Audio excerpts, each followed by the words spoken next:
No niin, tässä olisi tällainen vanha Nikon tekemä GP15 nitroauton moottori 80-90-luvun taipeesta, kun Nikko teki näitä nitroautoja.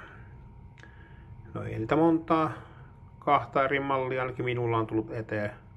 Renault Clio Williams tämmöisellä GP-moottorilla ja sitten on toinen tämmönen Mersu DTM auto.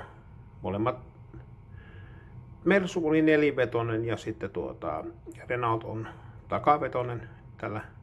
Ja molemmat autot on tosiaan varustettu tällä samalla moottorilla, niin laitapas katsoa mitä tämä vanha moottori pitää sisällä, jos tälle pitäisi semmoisen kunnostuksen. Ei onneksi jumissa ole, mutta tuo kaasari on mahdollisesti aika niin vanhan polttoaineen ja risiiniöljyn jumittama tuo luistin, niin aletaan purkamaan ja katsoa mitä vanha moottori on syönyt.